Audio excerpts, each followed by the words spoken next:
নমস্কার বন্ধুরা, আমি মৌ। আমার রান্নাঘরে আপনাদের সকলকে স্বাগতম। বন্ধুরা, আজকে করব পাঙাশ মাছ। তার জন্য প্রথমেই পাঙাশ মাছটাকে ভালো করে ধুয়ে নিয়ে নুন হলুদ মাখিয়ে নিলাম। এবার কিছুক্ষণ রেখে দিয়ে আমি মশলাটাকে রেডি করে নিচ্ছি। মশলাতে আমি নিয়েছি 2টো পেঁয়াজ, টমেটো, কাঁচা লঙ্কা, আদা, রসুন। এবার এগুলোকে আমি একটা পেস্ট তৈরি করে নিই। বন্ধুরা, আপনারা কীভাবে পাঙাশ মাছ রান্না করেন কমেন্টে জানাবেন। এদিকে মাছ রান্নার জন্য আমি মশলাটার পেস্ট তৈরি করে নিয়েছি।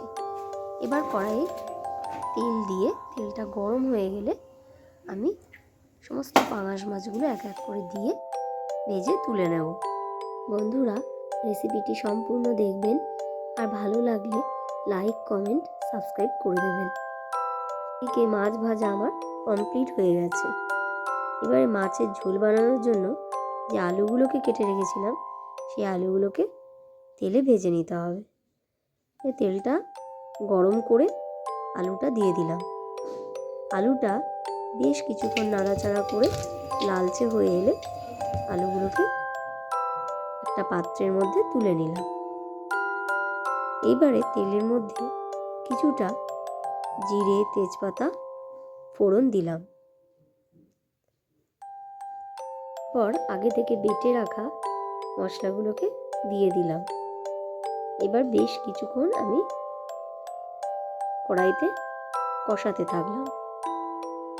দেখুন বন্ধুরা, এরপরে আমি এর ওপর থেকে একটুখানি পরিমাণ মতো নুন আর হলুদ দিয়ে আরও 15 মিনিট ধরে কষাবো।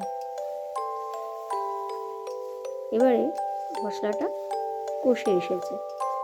এবার যে আলুটাকে আমি আগে থেকে ভেজে রেখেছিলাম এই আলুটা আমি এই মশলার মধ্যে দিয়ে দিলাম।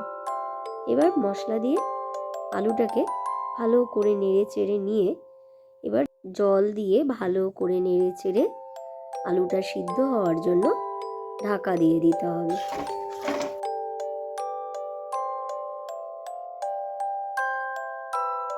এবারে ঢাকনা খুলে দিলাম। দেখুন বন্ধুরা, এবারে আলুটা পুরোপুরি সিদ্ধ হয়ে গেছে। এবারে যে আমি মাছটাকে ভেজে রেখেছিলাম সেই মাছগুলো এক এক করে আমি ঝোলের মধ্যে দিয়ে হালকা করে নেড়ে চেড়ে দিলাম। দিয়ে আবারও কিছুক্ষণ ঢাকা দিয়ে দিলাম। আবার কিছুক্ষণ পর এসে ঢাকনা খুলে দেখুন বন্ধুরা, এবারে ঝোলটা পুরো রেডি হয়ে গেছে। এবার ওপর থেকে কিছুটা গরম মশলা দিয়ে আবারও মিনিট 5 ফুটিয়ে নেব। তারপরে হালকা হাতে নাড়াচাড়া করে দেখুন আমার ঝোলটা পুরোপুরি রেডি।